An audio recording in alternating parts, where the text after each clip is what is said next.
Yo, what's up YouTube? It's your boy K9 Swift back with another video. Today, what I want to talk about is the dangers of playing fetch.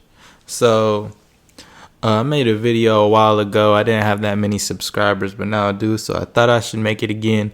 But when I first had Hustle, you're probably like, what are the dangers of playing fetch? When I first had Hustle, he was about maybe 6-7 months. I went to a field with my girl, and I was just going to play some routine fetch. But luckily, I took my wife with me, and we were playing fetch. And we had this little rubber ball that we played fetch with. It was squeaky, and Hustle loved it. And I was always big on ball drive with him, and I really wanted him to have high ball drive, which he did have, which is why he loved it so much. And we always went out and played fetch. But this one time we went out to play fetch, Hustle swallowed the ball running back, and he was not coughing it out. And it was a little rubber ball that it lights up. You can buy on Amazon. Everybody buys it, you know. And he wasn't coughing it up. So he was literally just about to die out there on that field. But luckily, we were able to pull it out of his mouth, you know. So, like, that one instance probably would have never made my channel. I wouldn't have him right now, you know. So that's what I want to talk about, the dangers of playing fetch. People are playing fetch with these high drive dogs, and if you're using a rubber ball or even just a ball that's small enough for them to swallow, they got so much drive they will try to consume it. So that's why I don't play with balls anymore, because me and my girl were in the middle of a field trying to open this dog's mouth. Our hands were getting bit up and tore up and everything, man. Like, I'm pretty sure we got some pictures. I gotta look it up, but our hands were messed up from him biting us because he's freaking out. We're trying to pull the toy out of his mouth. And yeah, so I don't use tennis balls or any type of ball, even with clients' dogs, my own dogs. I don't even mess with it anymore, because it's like recall with your dog. If you don't have a solid recall, all it takes is one time for your dog to take off after something and get hit by a car. So same thing with a tennis ball or a ball with your dog that's super high drive.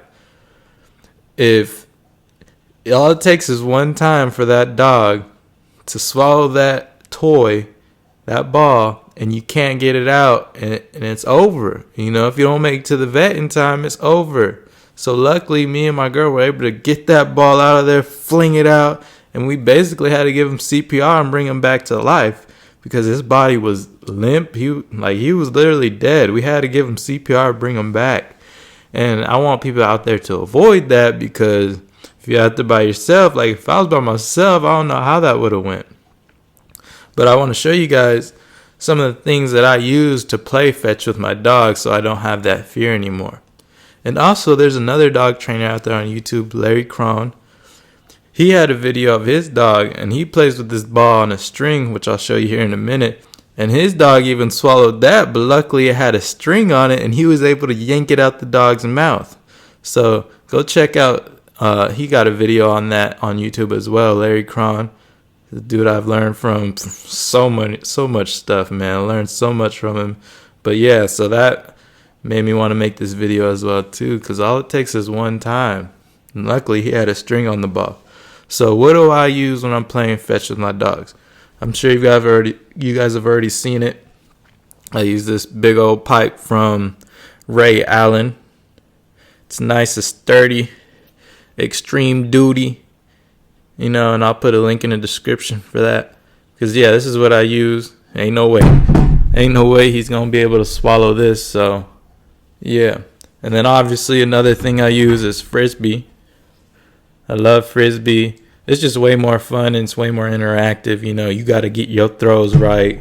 And also with fetch, a lot of people out there don't even pay attention to their dog when they are playing fetch. They're so stuck in the routine of just throwing the ball over and over and over. Sometimes they don't even look at the ball. They just see the ball back on the ground, pick it up, throw it again.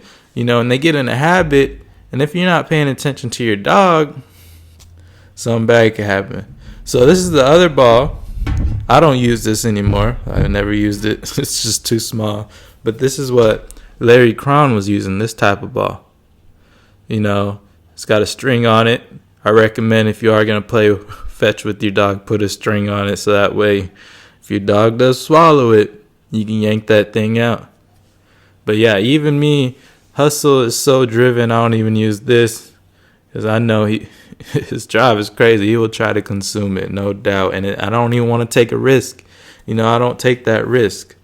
But yeah, so this is what he used. And yeah, man, those are the dangers of playing fetch. And like I said, it's like a recall. All it takes is one time, man. So be cautious out there when you are playing fetch.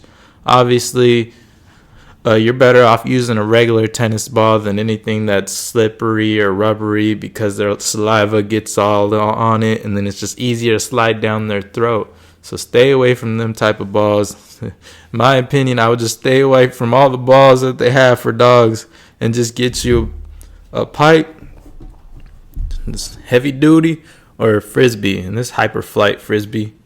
And also I did a review on frisbees. This is the best one right here from that company, Hyperflight. And yeah, but other than that, just want to drop this video. Be cautious when you're playing fetch with your dog. And other than that, I'll check you guys later. Deuces.